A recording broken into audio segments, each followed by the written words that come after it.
A continuación veremos la segunda parte, donde trataremos el acento, su posición y también su función fonológica. El acento. El acento es la máxima intensidad con que se pronuncia una sílaba dentro de una palabra. Es la intensidad mayor que recae en una sílaba. Habíamos dicho que la sílaba es el conjunto de segmentos y que además es la mínima unidad con la que se conforma una palabra fonológica. El acento será la intensidad, la fuerza de voz mayor que recae en una sílaba.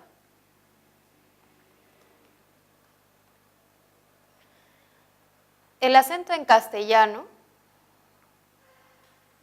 tiene una posición libre, es decir, el acento, si esta imagen corresponde a cada una de las sílabas de una palabra fonológica, esto quiere decir que puede recaer en la última sílaba, como en la palabra pensar, puede aparecer en la penúltima sílaba, como en la palabra pienso, puede aparecer en la anterior a la penúltima, es decir, en la antepenúltima sílaba, como en la palabra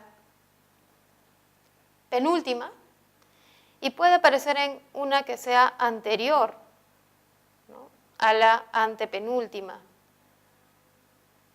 Esto hace posible que el castellano pueda tener diversos acentos, diversas sílabas con posiciones del acento.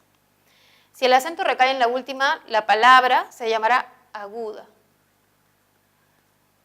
Si el acento recae en la penúltima, la palabra será grave. Y estas dos son las más importantes en nuestra lengua. De las dos, las graves son las más frecuentes. La mayoría de nuestras palabras tienen acento en la penúltima sílaba. También, si el acento recae en la antepenúltima, la palabra se denominará esdrújula. Y si el acento recae en la anterior, a la antepenúltima, se llamará sobreesdrújula o sobreesdrújula. Todas las palabras que tengan más, obviamente, de una sílaba van a ser clasificadas como agudas, graves, esdrújulas o sobreesdrújulas. Si no tienen más de una sílaba, si solo tienen una sílaba, como fe, Dios, fui, no pueden ser clasificadas como agudas, graves o esdrújulas, porque solo tendrían una sílaba. Recuerden que este es un criterio fonológico. Las palabras pueden ser agudas y tener o no tener acento. Pueden ser graves y tener o no tener acento escrito, como la tilde. Pero la idea es que siempre la mayor fuerza de voz o la mayor intensidad va a recaer en una determinada sílaba.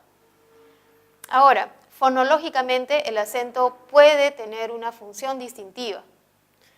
En algunas palabras, no en todas. Por ejemplo, en la palabra comento,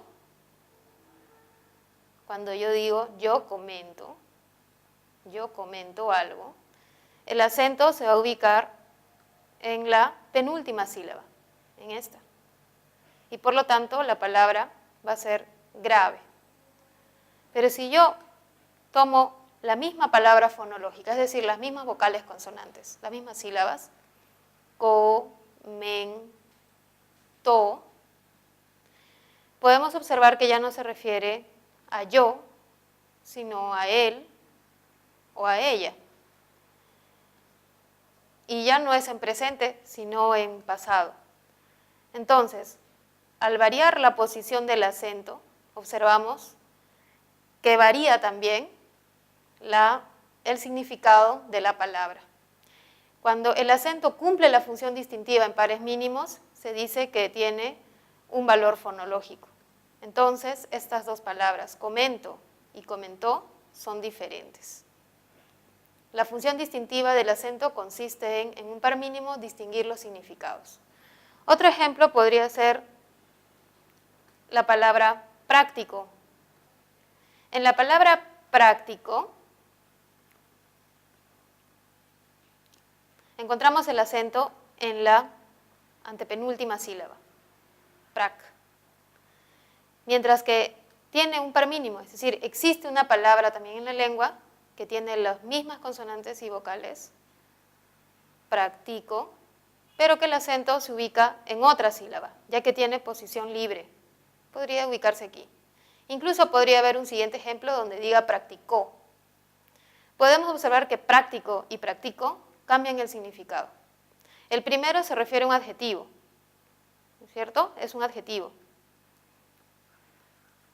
Mientras que el segundo se refiere a un verbo en primera persona. Por lo tanto, el acento, la posición del acento distingue significados. Recuerden que esto es lo que se conoce como par mínimo.